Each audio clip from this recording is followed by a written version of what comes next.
Have you ever been in a situation where you've been driving your car and you're going on a really nice journey, and then you sort of become a little bit self-aware and you think, oh, beautiful scenery. I know exactly where I'm going. I've got my game plan, know how I'm going to get there. But chances are you're looking through the windscreen, right? You're looking through the windscreen, driving your car forward, and you're probably thinking, well, of course, where else would I be? Well, I just want you to think for a moment, how would that journey play out if you were looking in your rear vision mirror? Chances are you wouldn't get there and it wouldn't be very safe. But why then? If we don't drive a car like that when we're wanting to get to a destination, why do we treat conversations with our team members often by looking in the rear vision mirror? So welcome to our 5 episodes top how-to performance series, which is all about sharing with you our 3-step future forward conversation model. Now, the reason we're bringing this to you is we want to blow apart the old archaic traditional models. We want to make sure that you get the traction with you, your team, and with your business as quickly and as effectively as possible. Following our 3-step future forward conversation model is going to give you greater connection with your team. It's going to give you greater agility to be able to pivot. It will increase your customer satisfaction, but most importantly, it will also achieve the results that you want faster and to a quality standard. And one of the key things that the 3-step model does is it provides phenomenal clarity for leaders and employees. And one of the key reasons for that is because there are regular ongoing conversations.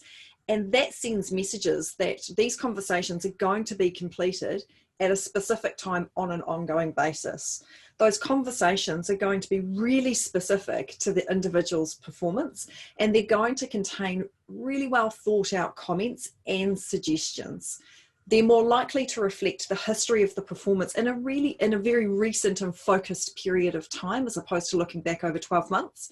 And we're also going to be setting realistic and achievable and attainable future aspirations and goals. And we're more likely to find that these conversations are going to be fair and unbiased because they're taking place on a much more regular basis.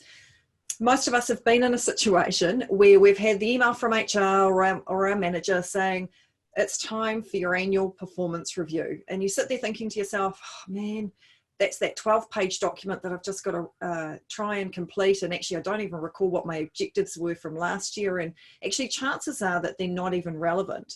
And so we think our model is better because when we think about those annual processes, they become almost a paper-pushing exercise. They shift our perception from being a necessary evil into what's in it for me.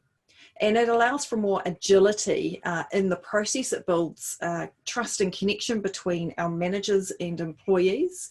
And also those annual performance reviews, they do coldly attempt to put a square peg in a round hole. And what they don't do is they don't focus on the future, which is the most important part, because that helps keep in the connection with individual factors, and it helps leaving our employees feeling really cared for and valued while they're in the workplace. And if we look at it from a frequency perspective, and Sarah brought up about the traditional side, is traditionally we have performance appraisals or reviews that are annual.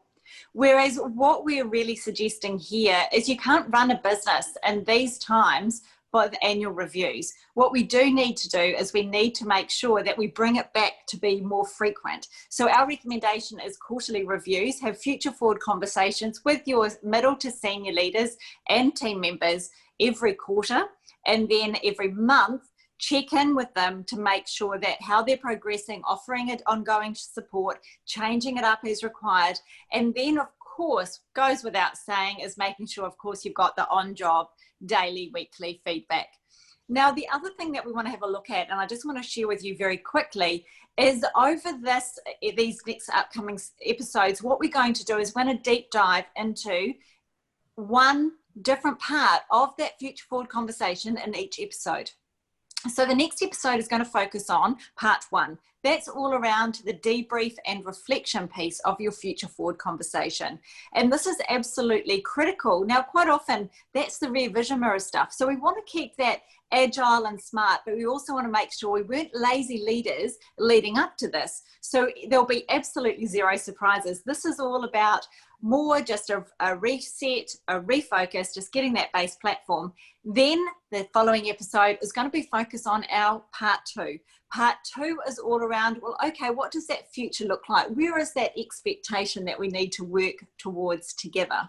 And the following episode is going to be all around, well, how do we actually put together really powerful and robust development plans that will support and create amazing trajectory and set up our team member for success.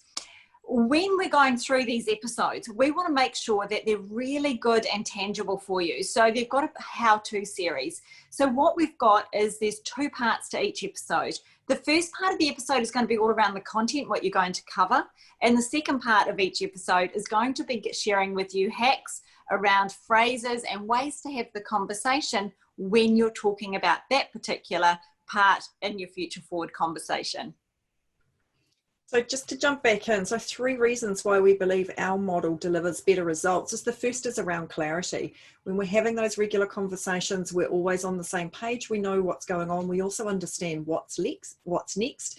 So we're more likely to have growth as individuals, teams, and as businesses. It's the regularity that's also going to drive growth, because it means that we can be very agile and we can change up what our focus is going to look like on a much more regular basis. And lastly, the communication. It becomes genuine, timely, and unbiased. And it's more likely to improve the trust and communication between managers and employees.